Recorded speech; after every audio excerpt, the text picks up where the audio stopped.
So we are diving into Swedenborg's book called Divine Providence, which you can download for free on our website, swedenborgiancommunity.org, and many other books as well you can download there. We ask that you sign up for our emails, but you don't have to download these books. They're free to you, so you can jump in with me as we go along. And specifically, we're starting in a section entitled, In Everything That It Does. The Lord's divine providence is focusing on what is infinite and eternal. And this is number 46 in his book.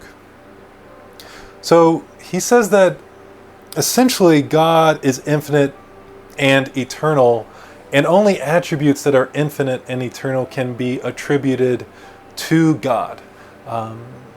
Which is interesting because although we put names on some of these things like omnipotence, omniscience, all these big words that we heard maybe growing up in different religions about God, what do they actually mean? What does it mean to be infinite? You could say space might be infinite. Is that God? Is there another level of infinity?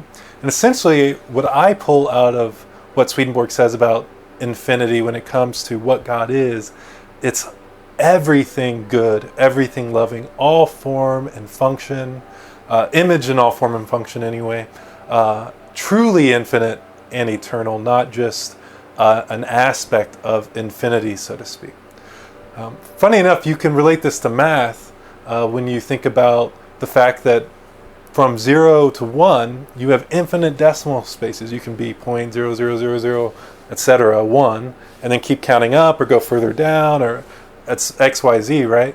And so that's an infinite series within a limited scope, within 0 and 1, whereas God is an infinite series within an unlimited scope. So let's keep following along. However, we finite beings cannot grasp what anything infinite and eternal is, and yet at the same time we can. Interesting, Swedenborg, say more. We cannot grasp it because the finite cannot contain the infinite, and we can grasp it because there are abstract notions that enable us to see that certain things do exist even though we cannot see what their nature is. Now, of course, I think we may caveat what Swedenborg's saying here, or at least a Buddhist might, by saying the only way to truly know what is infinite is to let go of our finite abstractions and conceptual thinking. And so indeed, because God is the core of our being, which is something Swedenborg actually agreed with, Buddhists don't usually use the word God. They may say infinite awareness, compassionate intrinsic awareness, all these things that Swedenborg says describe God. That beingness is at the root of all of our spirits, according to both traditions. So you can kind of know it by getting to know that mysterious core of yourself. But when it comes to our everyday thinking and finite conception of ourselves and our finite seeming, inception or embodiment into the world, that part of us can't really understand it. We must transcend that, I think, in both traditions to really get to know God. So let's read on. There are such notions about the infinite. For example, that because God is infinite, or divinity is infinite, God is reality itself, or essence itself and substance itself, love itself and wisdom itself, what is good itself and what is true itself, the only, with a capital O, in fact, the essential human. I didn't add divinity is infinite. Some of you may know I like to use the word divinity. No, that's what Swedenborg says here. He says, or divinity is infinite. So I'll just make that clear. And so I think it's interesting because he's saying God is the only human, the essential human, with a capital H as well. And so I think that speaks to the core of each of our realities, and the fact that in a way we are all like a soft reflection of God. And when we come together in our diversity, as Swedenborg explains, we become a more clearer image of God, because the more diversity, the more humanity, the more we resemble as a whole the essential human, as he calls God here. He says, then too, if we say that the infinite is the all, then infinite wisdom is omniscience and infinite power is omnipotence. So God is substance itself, he says, and reality itself. And so if God, the infinite, is reality itself and substance itself, to the extent we're real, that is from God. And a lot of things about everyday life, our bodies, the world around us, are fleeting. So you could actually say that's not quite real in the way Swedenborg's talking about it. And of course a Buddhist would agree and say remember that, because remembering that what you're going through and all these things are kind of like a mirage, kind of like a dream, not quite real, can help you tap into your awareness of the infinite, of the divine. And then he's defining some of those big words we might have heard, I don't know, at church one Sunday or in a textbook or a theology book from his point of view. And he's saying omniscience is infinite wisdom. So God is omniscient, has infinite wisdom. And omnipotence is infinite power. He says these concepts, though, will get lost in the dim depths of our thought, and perhaps even fall from incomprehension into denial, unless we can rid them of elements that our thought gets from the material world. Oh, we have to just rid our thoughts of things from the material world. Okay, easy enough, right? Particularly those two essential features of the material world called space and time. I didn't know I was going to keep highlighting similarities between Swedenborg's ideas and Buddhism today, Swedenborgian Christianity and Buddhism, but I guess I keep doing it, so I might as well run with it. Because I find that very similar as well, this idea that we should break away from our material type thinking, specifically, especially our ideas about space and time, as Swedenborg put it, to really come to understand God and ultimately come to understand the reality that's within us, or that we're within, or that we're an image of. And so I find that a fascinating similarity, and something that I think Swedenborg is going to roll with. He writes, "These can only limit our concepts and make abstract concepts seem like nothing at all. However, if we can rid ourselves of them the way angels do, then the infinite can be grasped by means of the things I have just listed." So if you're new to our channel, if you're not, you probably hear me say this disclaimer over and over again. If you're new to our channel, it's interesting to note that Swedenborg's idea of angels are people, aliens included, sentient aliens, smart aliens included, that are in heaven. He thought angels get all their qualities from God, and so when you go through that kind of deep opening process or awakening process that allows you to enter heaven in the next life, you become an angel. He doesn't think angels were created just as angels. In a way, only God is the true angel, just like he said, only God is the true human. And so I'll just note that angels are kind of that God-likeness in our spirit. And he says that's how angels think. They think outside of space and time. Otherwise, a lot of these abstract notions that get us to a place where we can really understand our reality, really understand God, are ununderstandable. We can't comprehend them. And so let's keep that in mind as we roll forward. He says this leads to a grasp of the fact, if we think like angels, that we ourselves are real because we have been created by the infinite God who is the all. That we are finite substances because we have been created by the infinite God who is substance itself. That we are wisdom because we have been created by the infinite God who is wisdom itself, and so on. An interesting connection for me here is he talks about how we're finite substance because God is infinite substance itself.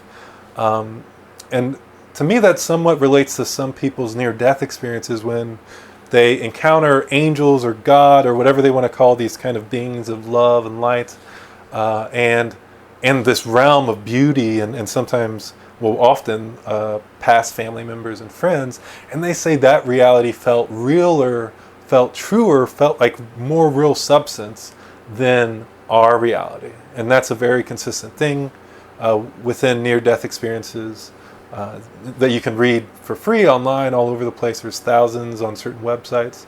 It's really interesting.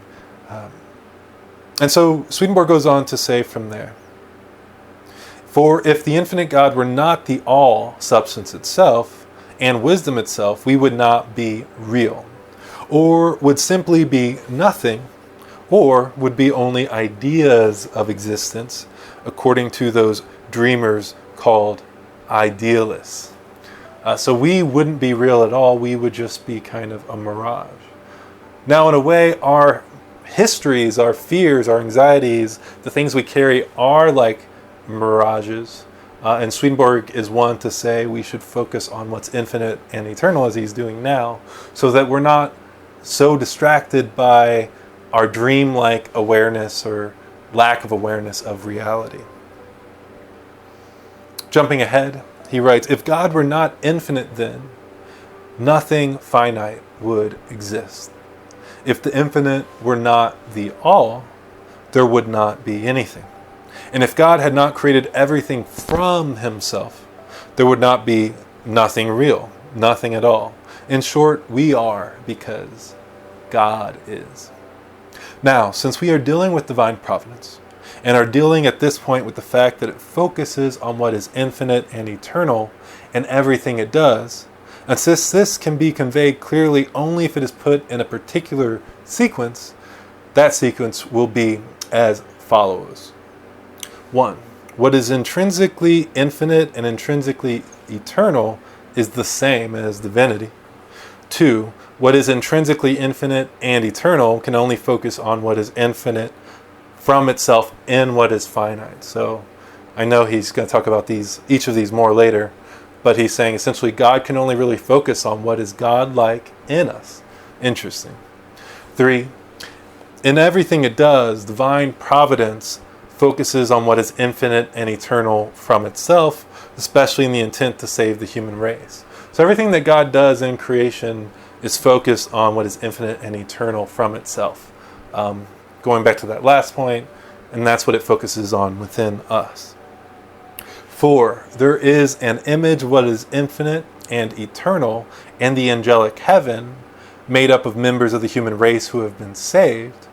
And 5. The very core of divine providence is its focus on what is infinite and eternal in the forming of the angelic heaven, so that it can be a single person in the Lord's sight, a person who is his image. And we kind of talked about how God looks at all of heaven, or all of the heavenliness of creation, as almost like a single human image, kind of a mirror of herself or himself.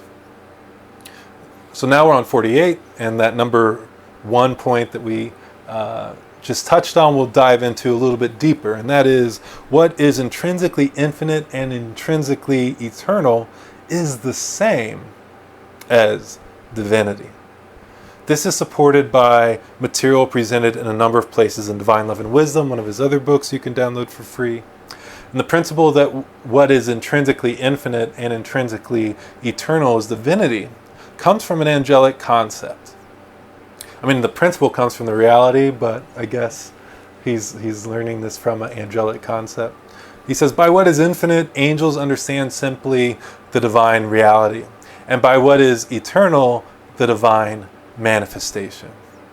We on earth, though, both can see and cannot see that what is intrinsically infinite and intrinsically eternal is divinity. And of course, this is how Buddhists describe our intrinsic awareness, that source of light and warmth, compassion and wisdom that we get from intrinsic consciousness, the reality that gives rise to all awareness, all seemingly finite forms of reality.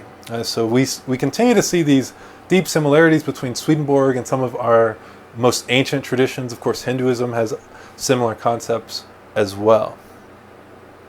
And so again, he says, by what is infinite, angels understand simply the divine reality, and by what is eternal, the divine manifestation. Now, does that make sense to us? What is infinite is the divine reality. I think so. I think we can see, often when we think of reality, we think of a lot of different things. So what is infinite? Divine reality. Okay, sure. And then he says what is eternal is the divine manifestation. At least that's how angels see it. And does that make sense to us? So eternal speaks to essentially time, at least that's how we often think about it. And so starting from kind of an earthly place, we think of eternal as a lot of different things happening over time.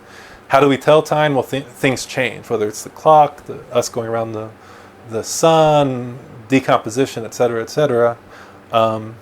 So eternal speaks to changes, and changes speak to all these different manifestations of stuff. So what is truly eternal is divine manifestation, or you could say infinite manifestation of things, of good things, of whole things, of useful, loving, compassionateness itself. He says, we on earth, though, both can see and cannot see that what is intrinsically infinite and intrinsically eternal is divinity. We can see it if we think of what is infinite non-spatially, and of what is eternal non-temporally. So we almost have to, okay, we started with this concept that included space, included time to get to it, but now we have to drop that idea to really understand it. So thinking about what is infinite and eternal non-spatially and non-temporally. And we cannot see it if we think about what is infinite and eternal on the basis of space and time. So let's do that for a second. How do we think about these things without space and time? I think it has to do with dropping our conceptual space and time like thinking for a moment and tap into our deeper understanding. And often to do that, many of our traditions speak to the importance of meditation or contemplative prayer. And that often involves, especially when we're talking about it from this site, letting go of our conceptual thinking. It still comes, but not following it, not identifying so much with it. So often to do that, we have to take some deep breaths.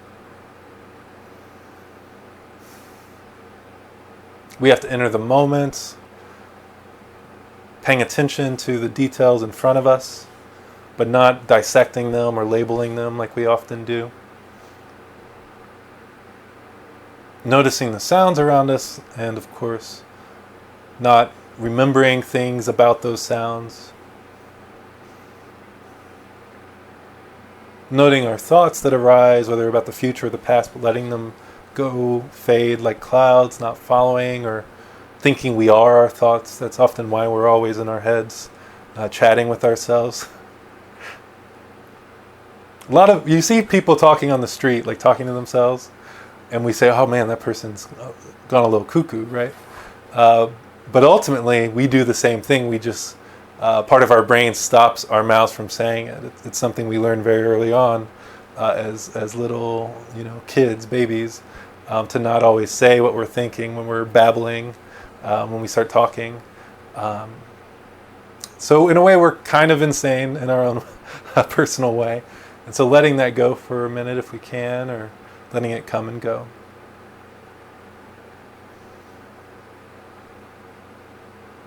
Now we're only taking a moment for that because this is more of a class. You can look at our other messages, our sermons and spiritual messages, if you like meditation, if you like taking some more silent time to do it. And of course those also come with a reflection. But it's important. It's important in our spiritual practices to have that time, and it could be while we're gardening. Often our distractions, some of the things that we may not think are the healthiest, keep us from kind of ruminating too much in the future.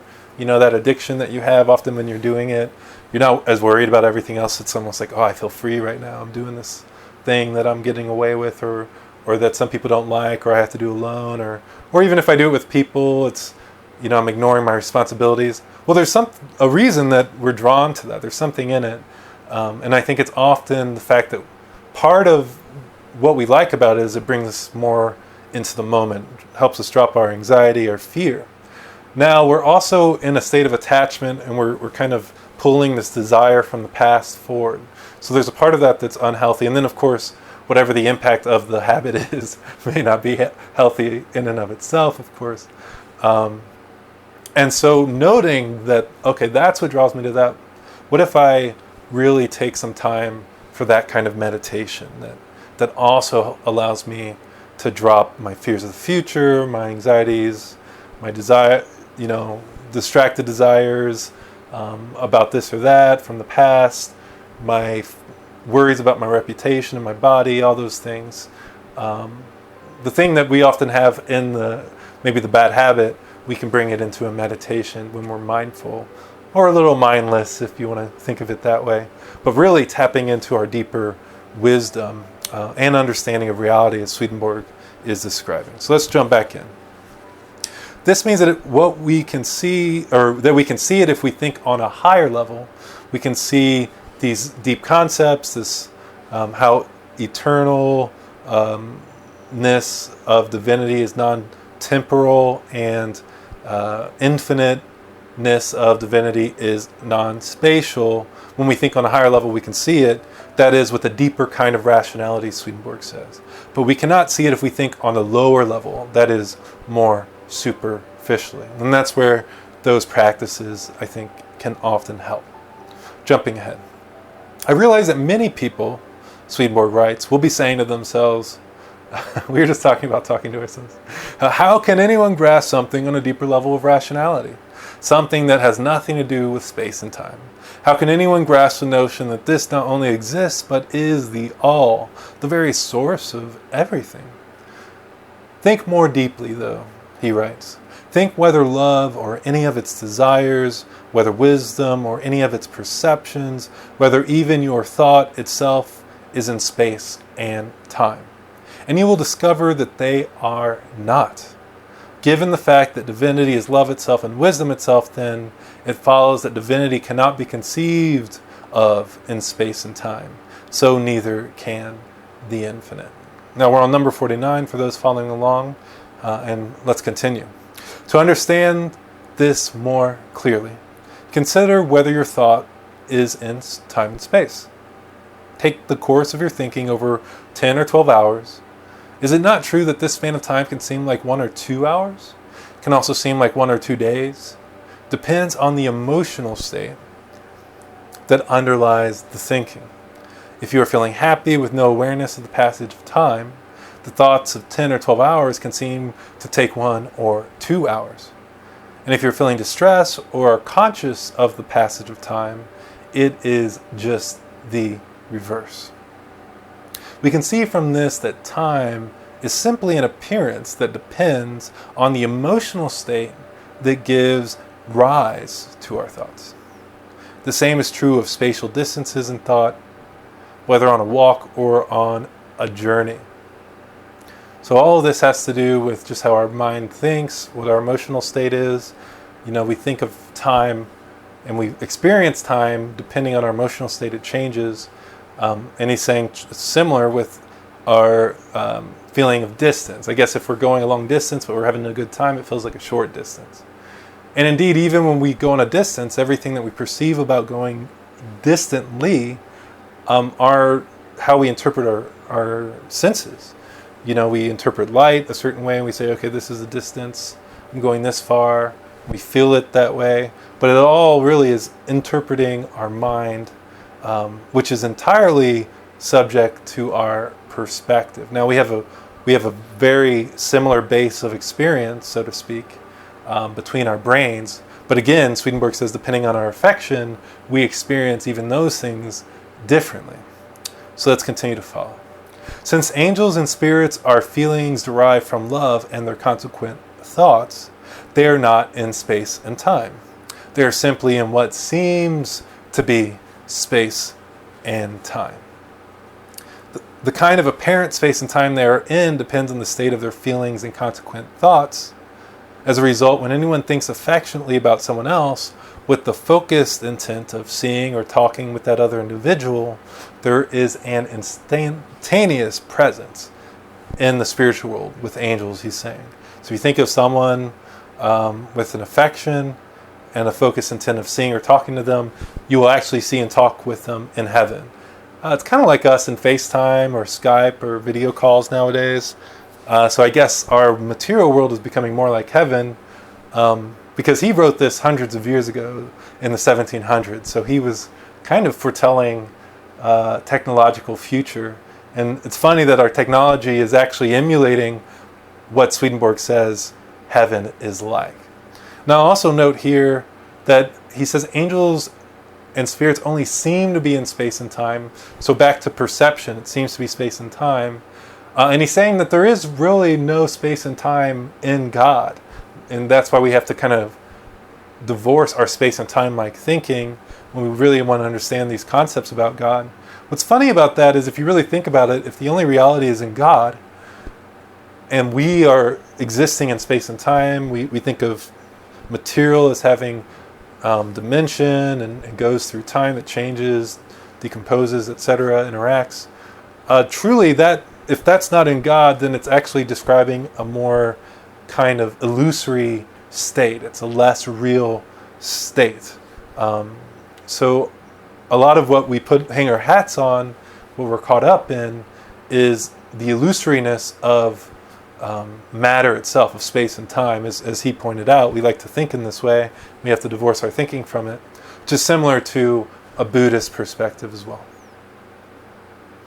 He goes on to write, this is why we all have spirits present with us who are feeling the way we are. So we all have spirits present with us. Now, he's not talking about being haunted, things like that. He's a big proponent of the Lord's power to keep us from most hauntings. He doesn't say it never happens, but he does say we're always interconnected with spirits. Our entire reality is interconnected with heaven and the spiritual realm.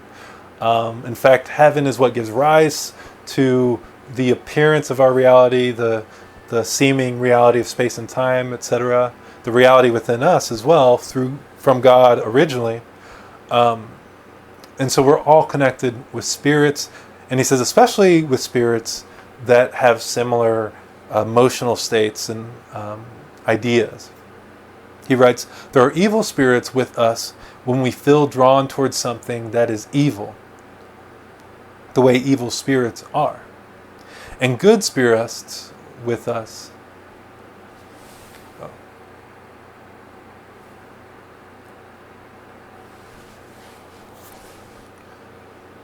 the way evil spirits are.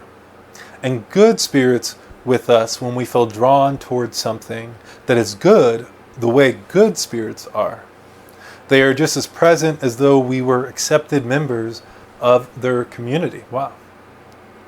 Space and time have nothing to do with this presence, because a feeling and its consequent thought are not in space and time. And spirits and angels are feelings and their consequent thought. Wow. So angels and spirits are feelings and their consequent thought. To us, I think that can often seem more nebulous, less real than our reality. We're like, well, this is material. But everything we know in our reality is what? Thought. It's all through our interpretation of sensors in our body. Everything is an interpretation, a perceptual thing. It's thought. Even our ideas of self, etc. And so he's saying angels are thoughts and feelings themselves as well. And indeed, deep concepts of wisdom and love when we're really talking about angels in heaven. So jumping a little bit further ahead, he says, this leads us to the conclusion that we should think about what is infinite and eternal, and therefore about the Lord non-temporally and non-spatially, and that we can do so. Further, it shows that this is how we think on the deeper level of our rationality, what we talked about tapping into earlier. And that what is infinite and eternal is the same as the Lord. So we actually think about infinite and eternal things in the deeper part of our thinking, he says, deeper part of our rationality, and that is the Lord. So you get what he's saying here. Angels are thoughts and feelings and etc. And God is this infinite eternalness and infinity. And that's how we think on our rationality, which is thoughts and feelings. And that's our deeper selves or deeper rationality. Then we have God at our core. We are existing from God, and everything that really makes us seem finite and a separate being is, as he says later, essentially dead. So similar to Buddhism, like an illusion, fading, not going to last, etc. So essentially dead is what Swedenborg will call that part of us that seems like it's separate from God, that part of us that seems like a separate entity. Now, one thing he often notes when he's talking about this kind of deep oneness we have with God and each other is that often we protest that kind of idea because we say, I'm not one with anyone else. I'm my own person and I'm original and all these things, and we get kind of defensive. Whereas he says when we really tap into that oneness with divinity, which goes beyond conceptual thought, it's too infinite, too eternal, it goes beyond our conceptual lines of thinking, we actually find our truer selves. We seem more original the more we realize that to be true. And later he'll actually describe, we can never have similar, like the exact same thought as someone else. We can never be the exact same person as someone else. And yes, we get our only reality from the divine human. We're only now maybe starting to get a little semblance of what that even means. So to get kind of jaded and defensive doesn't make a lot of sense. And in fact, in our feelings and how we experience life, it's actually really enabling and empowering to realize that you yourself at your core are the ultimate reality, our divinity, our eternity, and our infinity. So let's continue on. So I'm going to repeat what he just said. Further, it shows that this is how we think on the deeper level of our rationality, and that what is infinite and eternal is the same as the Lord. That is how angels and spirits think. Thought withdrawn from space and time enables us to understand divine omnipotence and omniscience and divinity from eternity, while this is absolutely impossible for thought that has spatial and temporal concepts in it. So now you can see the importance of taking time to let go of our conceptual categorizing of everything. We like to label, we like to judge, we like to separate. We have a lot of divisive thinking. In fact, most of our thoughts come from our divisive thinking, our false sense of separate self.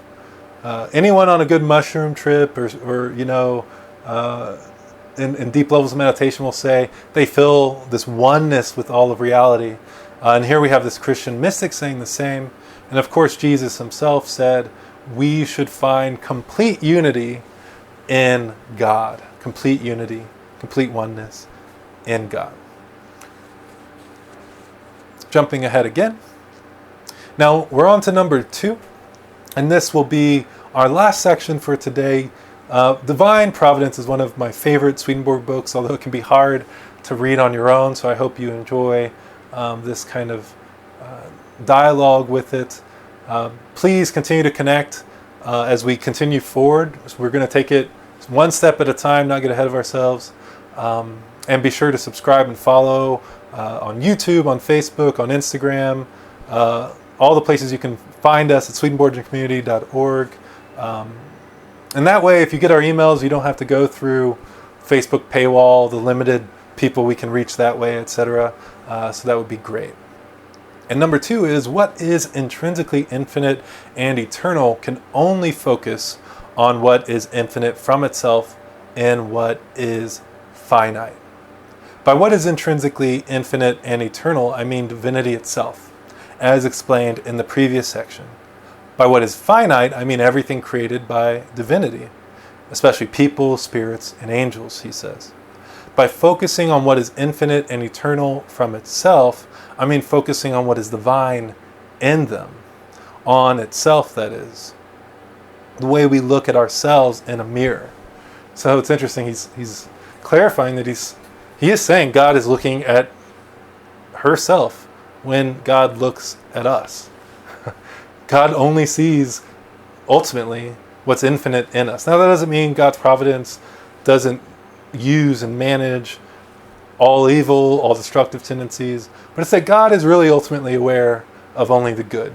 Because why would God bother with the evil? God is so powerful in God's providence, because everything is from God, that yes, evil has its purpose. It allows for human free will allows for balance and comparison, as Swedenborg writes earlier in this book. It allows for other evils to come to it so that it can eventually be dispelled, etc. But that doesn't mean God has to pay attention to it to deal with it perfectly well. Interesting. Okay. And that is ultimately God looking at the infinity of itself, their self, himself, herself. The truth of this has been amply demonstrated in Divine Love and Wisdom, he writes, especially where I explain that there is a human image in the created universe, and that this is an image of what is infinite and eternal, and therefore an image of God, the Creator, or the Lord from eternity. So there's been an image of God in the entire created universe since the Big Bang, from the beginning of our universe, in everything. And in a way, that echo of God, that image of God, almost comes into clearer picture, at least to us, more humanity, more community, greater compound wholes of the smallest particles create greater substances that create greater things that create eventually tools and all these other kinds of things that are bigger composite communities that give forth to greater wholes, the human body, human community.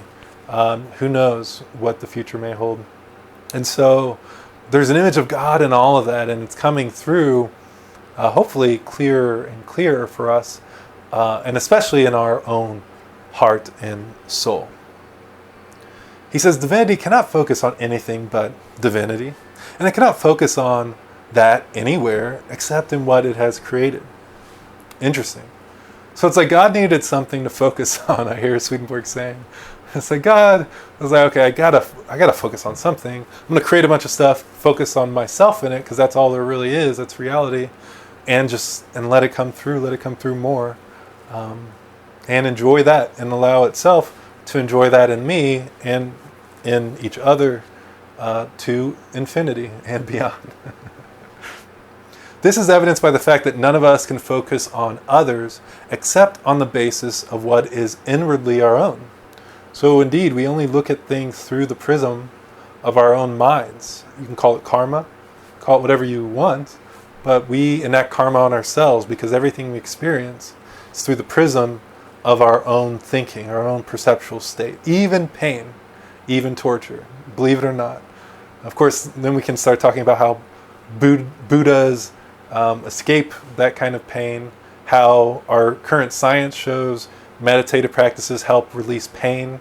We could keep going, but essentially, as Swedenborg's saying, we look at even other people through ourselves. We see ourselves in other people. That's why we're always projecting. We're always projecting things onto people. Be aware of what you're fearful of, what you think your partner might do.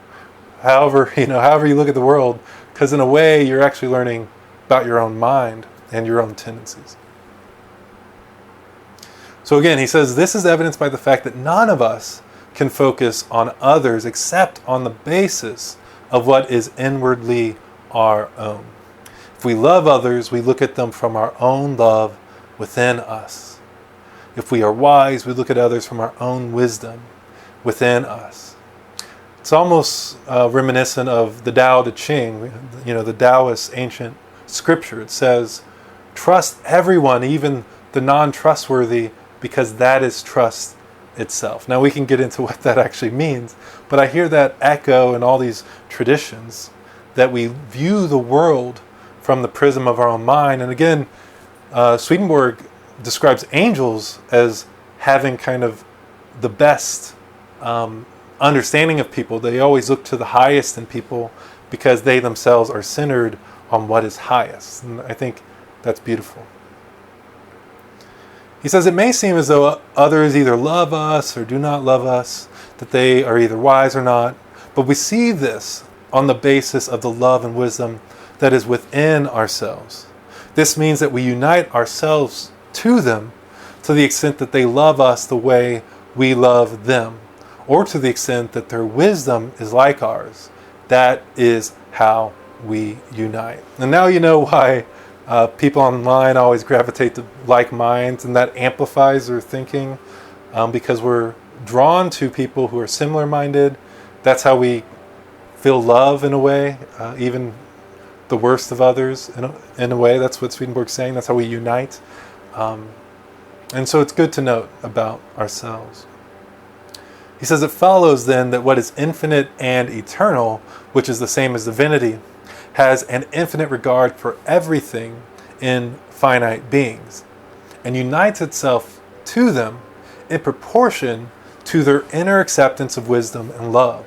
So God is the same. God unites himself to us based on how much we allow or focus ourselves on wisdom and love. And in other words, on what's eternal and infinite, because those things are God, and God is wisdom and love. In short, the Lord cannot make his home and dwell with us or with angels in anything but what is his own. He cannot dwell in what belongs to us or to angels, because that is evil. Swedenborg uses this phrase a lot, what belongs to us. And it's essentially his way of saying what's ours that's not God's, what's not truly God's, which is always shallow, it's always fleeting, and it's always ultimately what he would call evil, which he just did, what is of ourselves alone. And so God can't see himself in that. And ultimately, I think that points to the reality of God within us and our letting go of our false, fleeting, evil understandings of self. That's wrong. He says that's not God in us. That's what is our own. And as he says here, it's evil. We should let go of that false thinking. Again, very Buddhist, at least certain lines of Buddhism.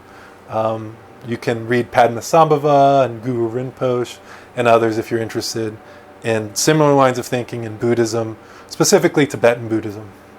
He says, even if it were good, it would still be finite, and that cannot contain what is infinite within itself or anything it produces. 54. It seems as though what is infinite cannot be united to what is finite, because there is no ratio between the infinite and the finite, and because the finite cannot contain the infinite. It's interesting, he says earlier, our deeper rationality is focused on what's infinite and eternal, but there's no ratio between what's infinite and eternal and what's finite. So our finite conception of self compared to our deeper rationality is like nothing. And that's, in a way, why, when we go through all this suffering and pain and turmoil, we say, this seems so huge and impossible. What could explain it? And then as we go through our lives with God, we eventually come to that eternal awareness that's within, and all those things become as nothing to us. And ultimately always were as nothing. And ultimately, it's God who's allowing the strength, allowing the fortitude and power and love and wisdom and compassion that got us through those things. So, it all comes back to that infinity, and in a way explains why evil exists and how it can be thought of as hardly anything from God's point of view. He says there are two reasons, though, why there can be a union. The first is that the Infinite One created everything from himself. Again, he's talking about the union between what is infinite and finite. And the second is that the Infinite One cannot focus on anything in finite beings except what is infinite from him. This can seem to finite beings as though it were within them, and this provides a ratio between what is finite and what is infinite. So he's saying it just seems like it's within us, that deeper rationality that he described earlier seems to be within us, and that allows us to focus on it and have union with God. And again, this seems to connect with the Buddhist teaching that it's neither within you or outside of you. These are false conceptions. It just is all there is. There's no outside of it or in it. It's beyond conceptual categorization or dualism. So I see Swedenborg kind of hinting or saying these things, but in his own way.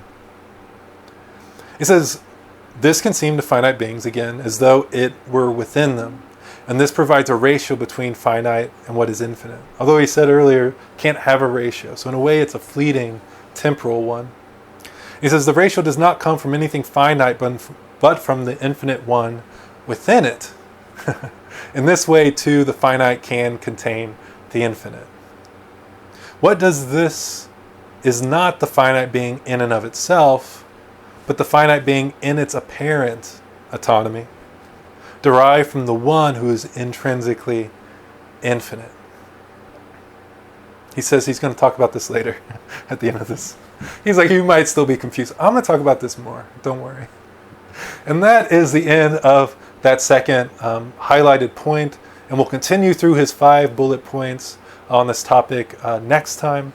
Thank you for connecting with us and dialoguing with Swedenborg's works.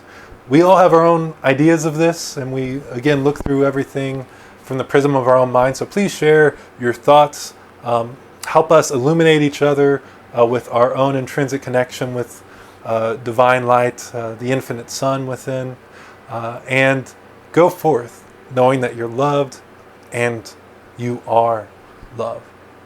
Bye.